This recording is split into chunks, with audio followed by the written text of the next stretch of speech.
అరే మనం ఇంత పెద్ద ఇల్లు ఎందుకు అద్దెకు తీసుకున్నావంటే కేవలం మీ బాబాయ్ కుబేర్ సింగ్ ని ఇంప్రెస్ చేయడం కోసమే. అయినా ఆయన్ని ఈ ఇంటికి పిలవకుండా ఉండాల్సింది. నువ్వు ఆయన్ని మన పాత ఇంటికే పిలిచి ఉండాల్సింది. అరే ఈవేళ రేపు డబ్బును చూసే విలువిస్తున్నారు. మన కోటీశ్వరుడైన బాబాయ్ మనల్ని ఇలా కోటీశ్వరులాగా చూశాడంటే మనకు కాస్త గౌరవం ఇచ్చి మనల్ని మనుషుల్లా చూస్తాడు.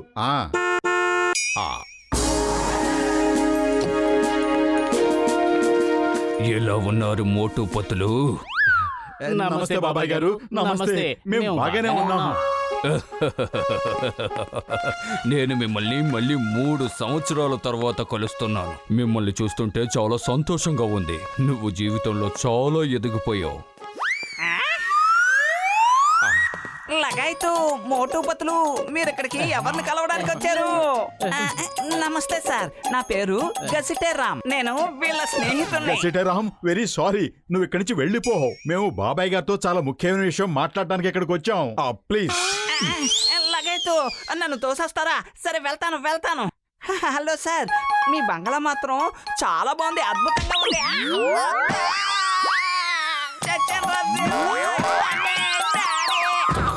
మళ్ళీ ఇక్కడికి వచ్చానా?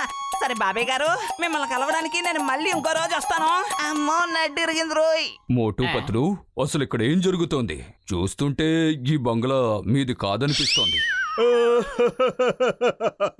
సారీ బాబాయ్ గారు, ఇదంతా మేము అద్దెకి తీసుకున్నాం.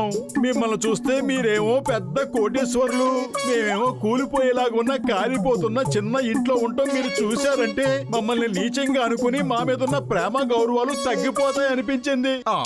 మోటు, ఒక మనిషి గౌరవం డబ్బు మీద ఆధారపడి ఉండదు. వాళ్ళ మనసులో ఉన్న ఆలోచనలు, వాటిని ఆచరించే విధానంపై ఆధారపడి ఉంటుంది. తప్పుడు పనులు చేసిన వాళ్ళకి గౌరవం దరిచేరదు.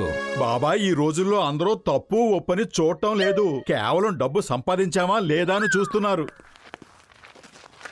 అలాగా, అదా విషయం. అయితే ఈ బ్యాగ్ తీసుకోండి. ఇందులో 10 కోట్ల రూపాయలున్నాయి. మీరొక వారంలో వీటిని పూర్తిగా ఖర్చు పెట్టాలి. అప్పుడు అందరూ మిమ్మల్ని చూసి ఎంత గౌరవిస్తారో చూద్దాం. గుర్తుంచుకోండి, ఈ విషయం మీకు నాకు తప్ప మరెవ్వరికీ తెలియకూడదు. పైగా ఒక వారం లోపల పూర్తి డబ్బును ఖర్చు పెట్టాలి. లేదంటే మీరు ఎంత ఖర్చు పెట్టారో ఆ డబ్బు మొత్తం నాకు తిరిగి ఇవ్వాల్సి ఉంటుంది. అలాగే బాబాయ్ గారు. అదేరింది, ఈ రోజు నుంచి మనం నిజంగా కోటేశ్వరులు అయిపోయాం. అరే టీ కొట్టు బాబాయ్, ఈ రోజు నా కడుపు చెక్కలయ్యేలాగా సమోసాలు తినిపించు. అలాగా, కడుపు చెక్కలయ్యేలాగా? చూస్తుంటే మీకేదో లాటరీ తగిలినట్టుంది. ఇదిగో తిను.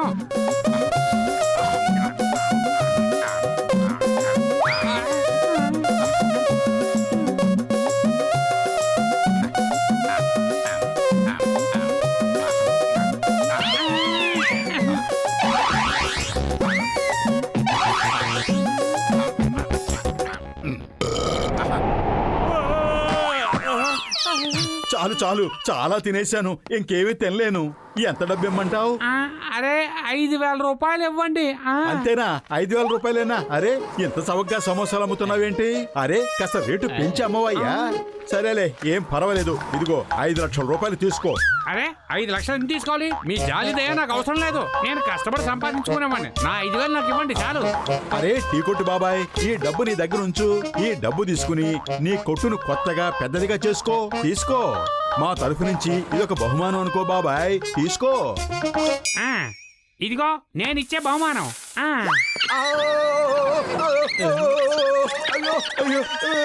నువ్వు నా చెయ్యొద్దు కాల్చావు. నేను నీకు డబ్బులే కదా ఇచ్చాను.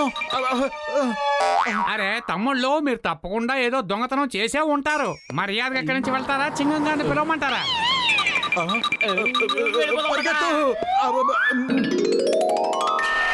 పతులు, ఇప్పటికి కేవలం 5,000 రూపాయలే ఖర్చు పెట్టాం. పద మాల్లోకి వెళ్ళి షాపింగ్ చేద్దాం.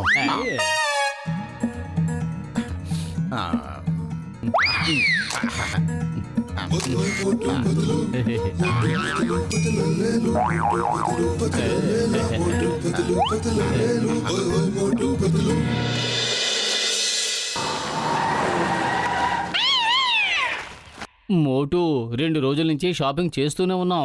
1,00,000 రూపాయలు కూడా మనం ఖర్చు పెట్టలేదు. ఇప్పుడు ఏం చేద్దాం? చూస్తుంటే జనాలందరినీ పిలిచి డబ్బు పంచి పెట్టాలనిపిస్తోంది. సరే, ఇంకా ఎంత షాపింగ్ చేస్తాం? సామాన్లు పెట్టుకోవడానికి ఇంట్లో చోటే లేదు. ఓయ్, బ్యాంక్ లూటి చేసి వస్తున్నారా ఏమిటి ఆ? అరే లేదన్నయ్య మేం మామూలుగా షాపింగ్ చేసుకుని వస్తున్నాం అంతే. అరే బాక్స్ అన్నయ్య, ఇదిగో డబ్బు. కొత్త బాక్సింగ్ రింగ్ కట్టించుకో, కొత్త పంచింగ్ బ్యాగ్ కొనుక్కో. ఇదిగో. ఓయ్, మీరు దొంగతనం చేసి వచ్చిందే కాకుండా అందులో నన్ను కూడా భాగస్వామి చేయాలనుకుంటున్నారా ఆ?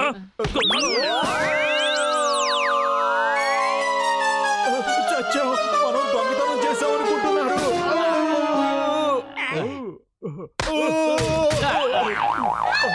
ఓయ్, ఏమిటి మీరు చేసిన పని ఆ? నేను కష్టపడి చేసిన దాన్ని మీరు నాశనం చేసేశారు. ఇదిగో పెద్దన్నయ్య, నీకు కావాల్సిన కొత్త సామాన్లు కొనుక్కో, అన్ని వసతులతో కొత్త ల్యాబ్ కట్టించుకో. ఏం కావాలో, ఎలా కావాలో, ఎక్కడ కావాలో తీసుకో. ఓయ్, నా దేవుడి మీద ఒట్టు, ఈ డబ్బు నాకొద్దు. ఇంతకీ ఈ డబ్బుని మీరు ఎక్కడి నుంచి తీసుకొచ్చారు ఆ? ఎక్కడైనా దొంగతనం చేశారా? డాక్టర్ జట్కా మేము ఎక్కడా దొంగతనం చెయ్యలేదు. అయితే మీరు దోపిడీ చేశారా? మీరిచ్చే ఈ డబ్బు మాకేమీ అక్కర్లేదు. ముందు ఎక్కడి నుంచి వెళ్ళిపోండి. వెళ్ళమంటున్నాగా, వెళ్ళండి.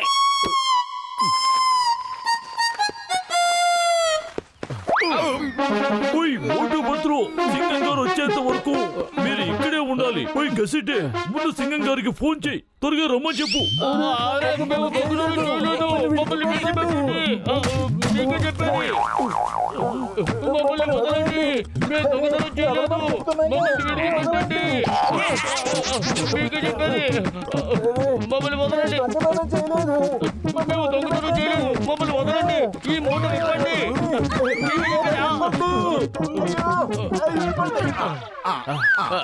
కడుపు ఖాళీగా ఉంటే నా బుర్ర ఏమాత్రం పనిచేయదు.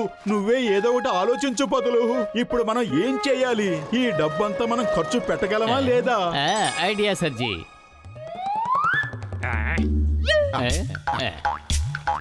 ఖర్చు కాకపోతే ఏమిటి, దొంగిలించబడొచ్చు కదా. అరే టికెట్ బాబాయ్, నీకు ఎప్పుడైనా 1,00,000, 2,00,000, 10,00,000 కావాలంటే మాకు ఫోన్ కొట్టు, మేము వచ్చేస్తాం. నీకు ఎంత కావాలంటే అంత ఇస్తాం. 1,00,000, 2,00,000, 10,00,000. అసలు వీళ్ళ దగ్గర ఎంత సొమ్ము ఎక్కడి నుంచి వచ్చింది? జానన్నయ్య, నాకు తెలీదు, కానీ నిన్నటి నుంచి ఆ డబ్బులు బ్యాగులు పట్టుకు తిరుగుతున్నారు. జాన్ వచ్చేస్తున్నాడు, మనం త్వరగా నిద్రపోదాం. జాన్ బ్యాగ్ తీసుకుని వెళ్ళిపోతాడు. ఆ తర్వాత మనం బాబాయ్తో చెబుదాం ఆ డబ్బంతా దొంగిలించబడింది అని. కిటికీలు తెరిచిపెట్టి ఇంత డబ్బు బ్యాగులో పెట్టి దాన్ని టేబుల్ మీద పెట్టి నిద్రపోతున్నారు. అంటే దీనిలో ఏదో గోలుమాలు ఉంది అన్నమాట. బ్యాగ్ ను దొంగిలించండి, మిమ్మల్ని ఎవరూ పట్టుకునేది లేదు. తీసుకువెళ్ళు, తీసుకువెళ్ళు. ఎవరూ పట్టుకునేది లేదు, తీసుకెళ్ళు అని వినిపించింది. ఇప్పుడు వినిపించింది. కానీ ఎవరు మాట్లాడుతున్నది? జాన్ ను పట్టుకోవడం డిఫికల్ట్ మాత్రమే కాదు, ఇంపాసిబుల్. పరిగెత్తండి.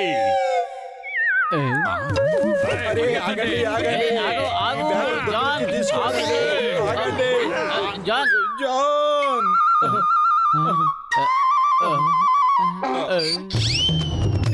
జాన్, ఆగండి, ఆగండి. జాన్, ఆగు, ఆగండి. మీకే చెప్పేది. ఆగండి. జాన్, జాన్, ఇదిగో ఈ బ్యాగ్ తీసుకుని వెళ్ళి జాన్. నాకేమీ అక్కర్లేదు. దొంగతనం చేయమని చెప్తున్నావు, నీకు సిగ్గుగా లేదా?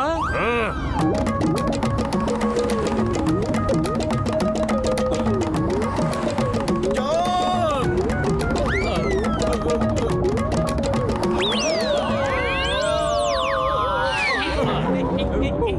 అరే తీసుకువెళ్ళండి ప్లీజ్, నేను మిమ్మల్ని రిక్వెస్ట్ చేస్తున్నా.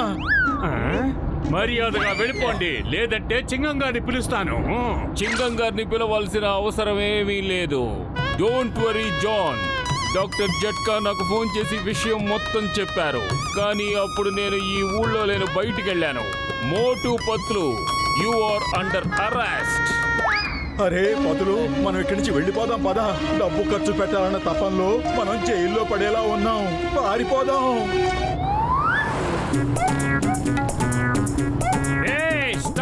Stop in the name of law. చట్టం మీద ఒట్టు, భారత మాత మీద ఒట్టు. నా డైలాగ్ ఉపయోగించావంటే నేను నిన్ను కూడా అరెస్ట్ చేస్తాను. మోటు పత్లు ఆగండి.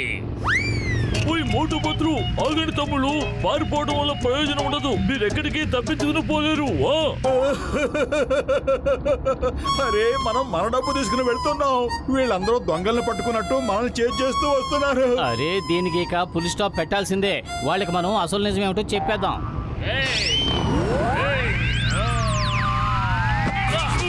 ఏంటి మీరు చేసిన పని?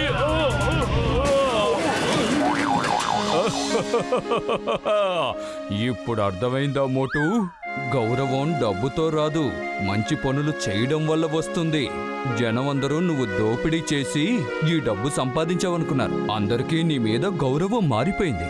ఎందుకో అర్థమైందా లేదా?